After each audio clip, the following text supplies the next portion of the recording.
Cerita ini asli dan bukan rekayasa. Assalamualaikum warahmatullahi wabarakatuh. Selamat malam untuk semuanya. Aku ingin berbagi cerita kehidupanku dari sisi gelapku, dan aku tidak tahu apa yang sebenarnya ada di dalam hatiku, perasaanku terhadap sesama jenis ini.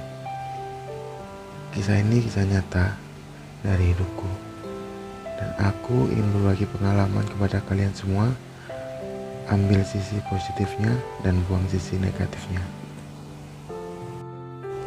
Panggil saja namaku Bayu, dan aku berusia 16 tahun pada waktu itu. Dan sekarang aku berusia 28 tahun.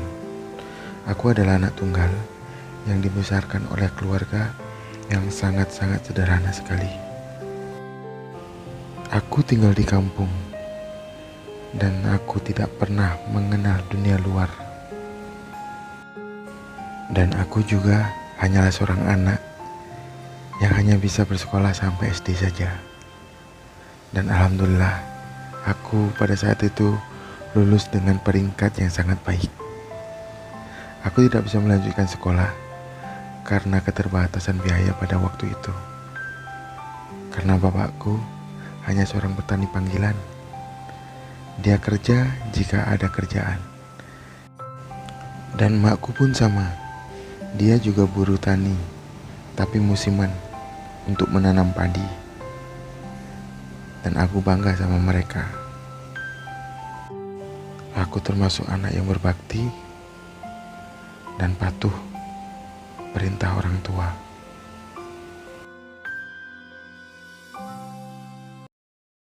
Semenjak aku putus sekolah, aku hanya di rumah dan membantu bapakku berternak kambing. Keseharianku hanya pergi ke sawah dan mencari rumput. Aku juga hobi mendengarkan lagu-lagu Indonesia dan juga lagu barat. Karena disitulah aku bisa belajar bahasa Inggris meskipun aku tidak sekolah lagi. Dan menemaniku dikala aku suntuk dan bosan di rumah sendirian. Di rumah aku gak ada TV. Dan hanya radio inilah yang menemani keseharianku di rumah dikala aku suntuk. Harganya cuma 75.000 saja. Aku mendapatkan uang itu dari bapak dan saudara-saudara yang mengasihiku setiap harinya. Aku menyimpannya sedikit demi sedikit. Harganya tidak mahal, hanya 75.000 waktu itu. Aku beli di pasar malam dekat rumahku. Hingga pada akhirnya aku mulai belajar kerja part-time menggosok kayu di sebelah rumah.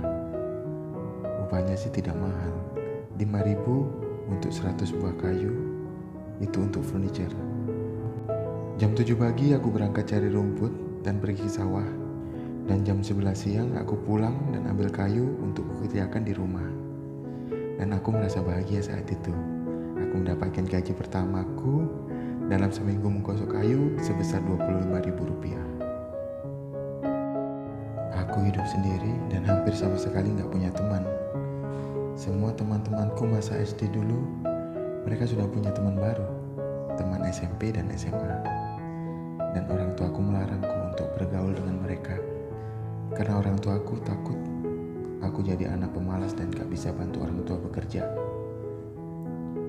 Kehidupanku setiap hari hanya ke sawah, kerja, dan juga duduk di rumah dengan mendengarkan sebuah radio. Setiap hari jam 7 malam rumahku sudah sepi dan sunyi. Orang tuaku pun mengunci pintu karena gak ada satupun tetangga atau saudaraku yang main ke rumah, karena kami keluarga miskin. Dan begitulah kehidupan keluarga kami setiap harinya. Bahkan sebagian tetanggaku menyebut kami keluarga miskin dan mereka memandang kami rendah. Dan mereka juga menganggap keluarga kami keluarga yang kurang bersosialisasi. Sebenarnya bukan seperti itu keadaannya. Cuma kami malu karena keluarga kami keluarga yang paling tidak mampu. Dan kami malu karena keluarga kami selalu jadi bahan perbincangan di kampung kami. Di saat itu saya bertekad ingin membahagiakan keluargaku. dan membuat bangga keluargaku dan memutarbalikkan semua keadaan yang selama ini mereka pikirkan dan mereka pikirkan itu salah. Dan inilah awal ceritanya. Pada suatu hari ada 3 pemuda datang ke kampung kami. Mereka datang mencari rumah kontrakan. Ternyata anak-anak mahasiswa dari kampus yang katanya dekat dengan desa kami. Dan aku juga tidak menyangka tetangga depan rumahku memberikan rumahnya untuk disewakan kepada 3 mahasiswa itu. Dan pada waktu itulah perasaanku yang aku anggap salah ini bermula. Orang yang baru di desa kami, yaitu mahasiswa 3 orang, penyewa rumah baru di depan rumahku menyapaku di pagi hari itu. Dan entah kenapa perasaan ini berubah jadi bahagia. Hingga aku tidak tahu dan tidak bisa menggambarkan perasaan bahagia apa yang sedang aku alami pada saat itu. Mungkin karena saya sudah lama tidak disapa orang, atau mungkin perasaan senang karena ada tetangga baru. Dengan semangat aku menyapu dan semangat juga aku pergi sawah mencari rumput pada pagi hari itu. Dan aku masih terbayang-bayang ketika pertama kalinya aku disapa orang. Hingga sampai aku balik ke rumah, aku seperti orang gila yang sedang bahagia. Sesampai di rumah, aku juga mendengarkan acara radio favoritku setiap jam 1 siang hingga jam 3 sore. Acara rutin yang setiap hari yang gak pernah aku tinggalkan. Acara request lagu dan berbagi cerita di radio. Berkali-kali aku mencoba untuk menghilangkan perasaanku tadi pagi, malah semakin kuat dan bahagia yang aku rasakan. Padahal di dalam hati aku berperang. Kenapa dengan sapaan tadi pagi cuma begitu saja, tapi aku jadi seperti orang gila. Saya coba dan terus mencoba untuk membuang perasaan ini, tapi aku gak bisa melupakannya. Dan sore itu, jam 4 sore, aku mendengarkan suara motor yang berhenti di depan rumahku. Tepat di depan kontrakan rumah itu, aku terhentak dan bangun melihat ke arah luar. Dan yang aku lihat, anak kos itu rupanya baru balik dari kampus. Aku hanya terdiam.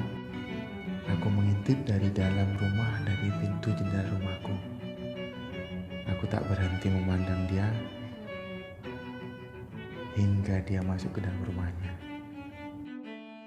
Tapi di dalam hati ingin sekali aku berkenalan dengan mereka.